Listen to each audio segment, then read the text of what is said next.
Oui, alors avec le CDHA, nous avons eu l'idée de lancer cette année un concours de nouvelles destiné aux gens, aux jeunes, nés après 62, parce qu'on voulait leur donner la parole et leur donner la possibilité de s'exprimer de façon littéraire. On a choisi le genre littéraire de la nouvelle, qui est un genre qui est bien codifié et qui suppose une écriture assez rapide, vive, avec un dénouement un peu spectaculaire.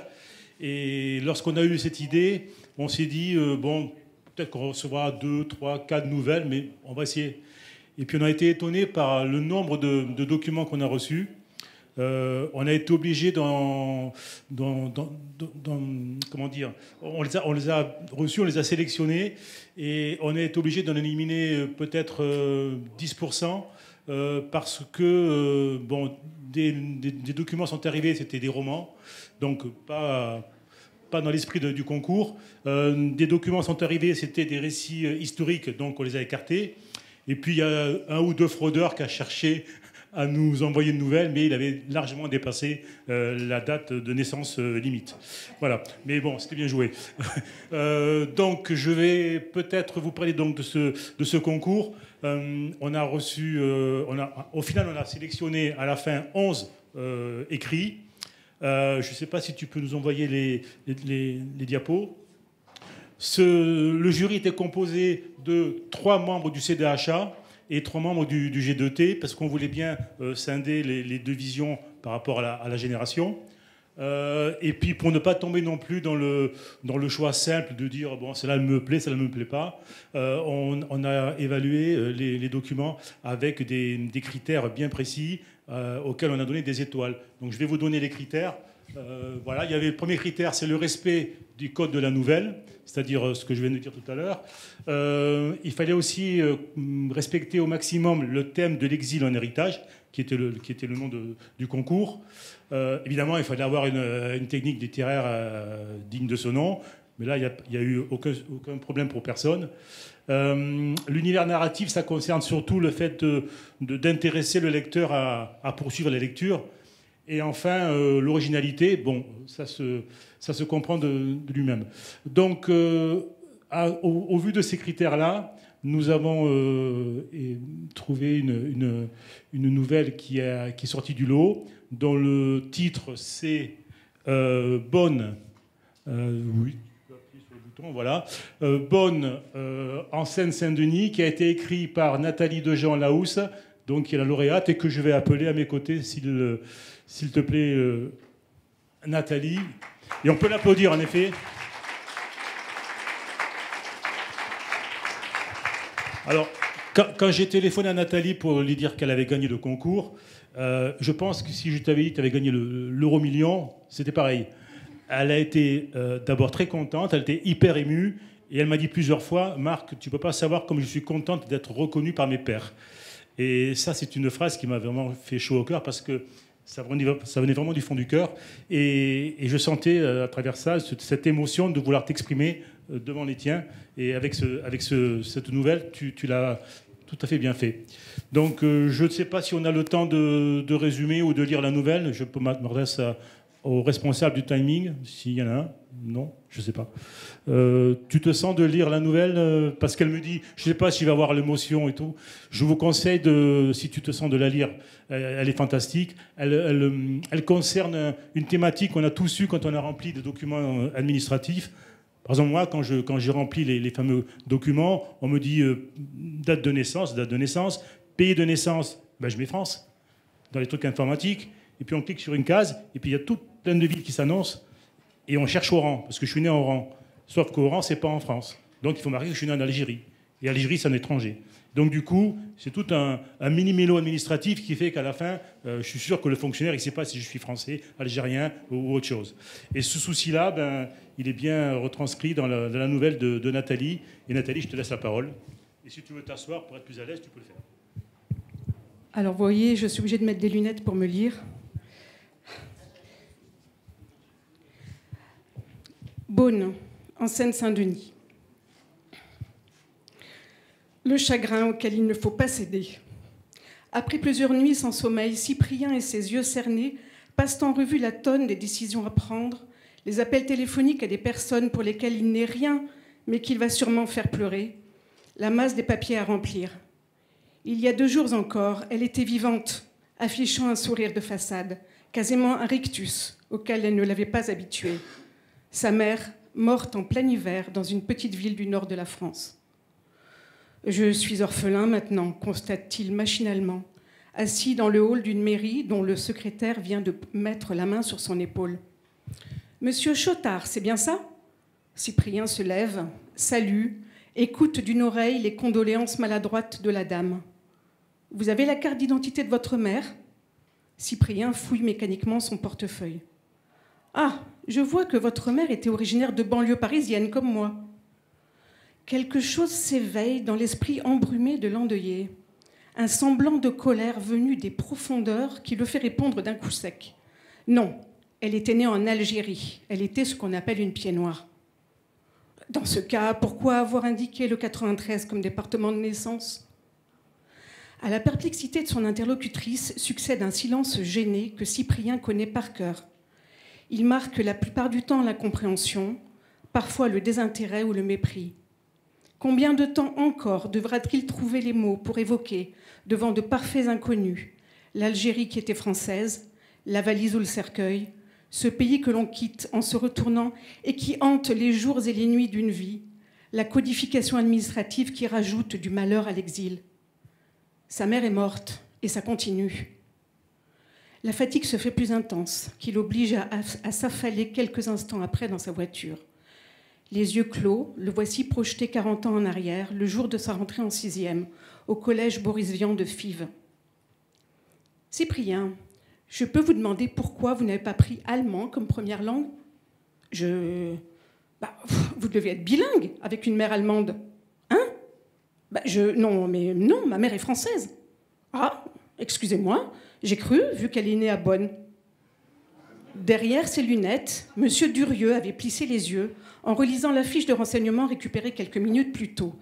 Cyprien, quant à lui, n'avait rien compris. Il n'était pas préparé ce jour-là à prendre un uppercut en plein cœur. Sa mère, qui était jeune encore, ses cheveux noirs frisés, son accent impossible, la couscoussière dans la cuisine, comment penser une seconde qu'ils aient pu venir d'outre-Rhin ? Il avait alors pris son courage d'enfant à 2 mains pour répondre d'une voix ferme. « Oui, elle est bien née à Bonn, mais c'est en Algérie, Bonn. » Et avait immédiatement prié pour que ce dialogue de sourds s'arrête. Pourvu que lui, Cyprien, avec son pantalon en flanelle un peu court et ses chaussettes préoprisées, n'ait pas à se lever devant les autres pour expliquer que Bonn n'existait plus, que la ville s'appelait maintenant Annaba, que sa mère se considérait comme apatride, mais qu'elle était née dans un département français, métamorphosé en un pays étranger. Pourvu qu'il n'ait pas à parler ni de cette incongruité, ni de la guerre. Désolé, mais pour moi, Bonn est en Allemagne. La réponse du professeur d'anglais avait fusé avec la violence d'une gifle. Elle avait ratatiné Cyprien sur sa chaise. Son voisin lui avait alors coulé un regard qui en disait long sur l'intérêt qu'il y avait à être assis près d'un garçon incapable de connaître le nom du pays où était née sa maman. Il avait vu M. Durieux l'examiner avec insistance par-dessus ses lunettes. C'est qu'il n'avait rien à voir avec les gosses du quartier.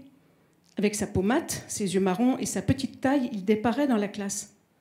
Soumis à ce regard inquisiteur, Cyprien avait rougi. Un doute s'était insinué dans son esprit quant à la certitude de ses origines. Il allait devoir rapidement éclaircir cette histoire d'Allemagne. L'affaire avait été réglée le soir même grâce à l'atlas tendu par son père.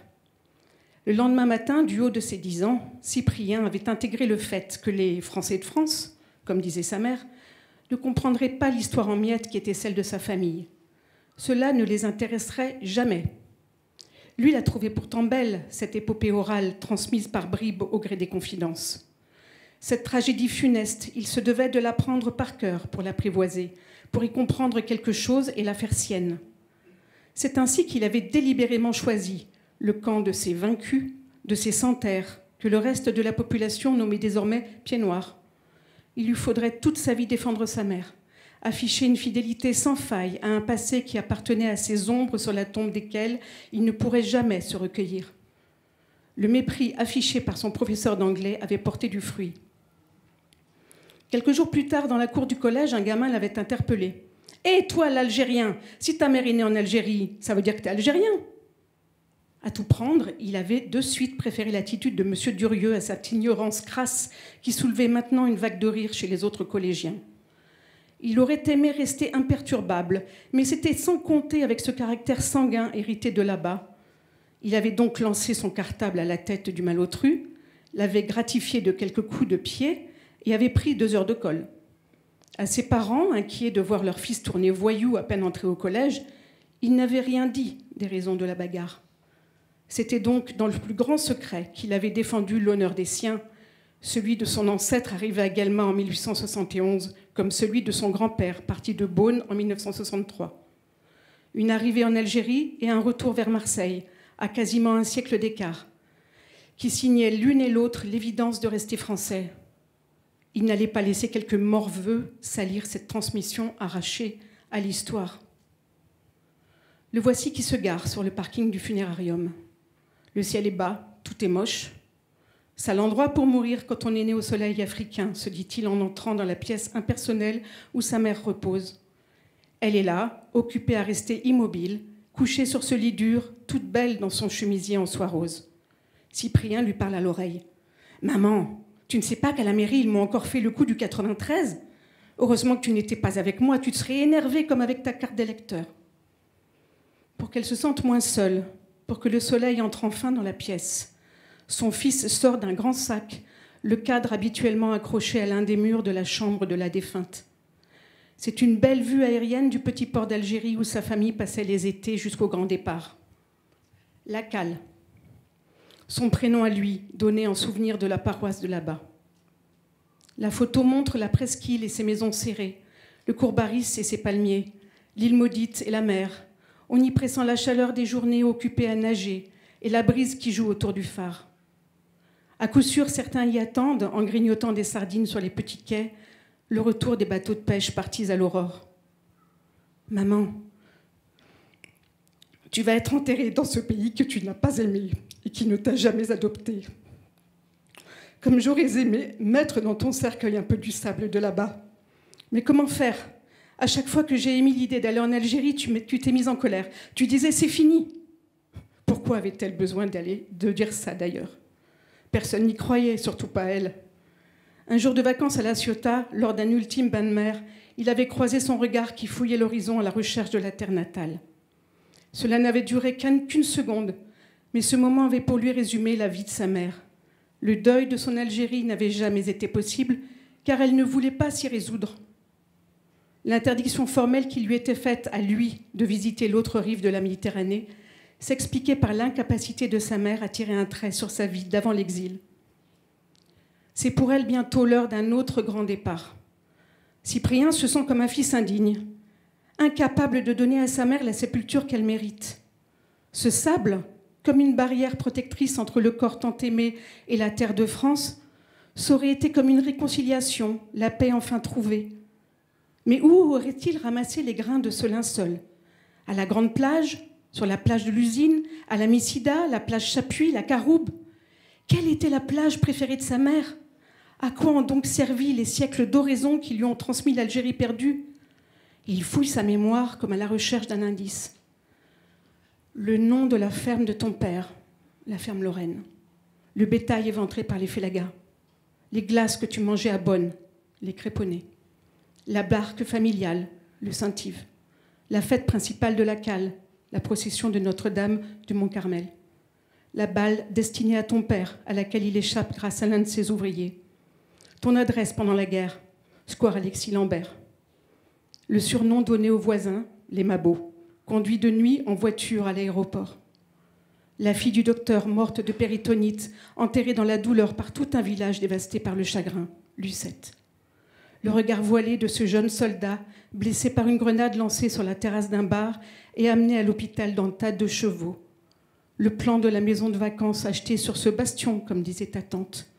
Les oursins que vous mangiez sur les rochers. Le piano de ta mère, débité en petit bois par des hommes qui n'avaient jamais entendu jouer Chopin. Rien. Pas de nom de plage, pas de sable. Il reprend, la voix enrouée. « Maman, de toute façon, pourquoi je cherche encore ? Je ne peux rien réparer.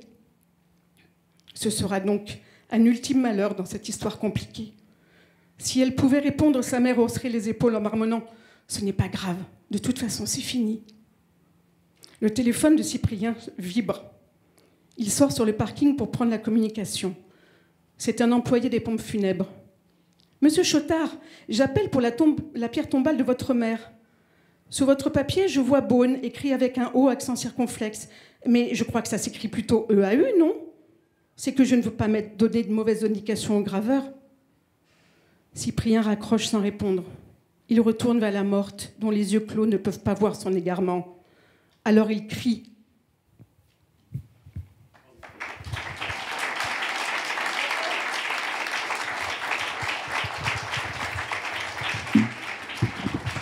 Alors, pour être tout à fait complet, merci beaucoup Nathalie.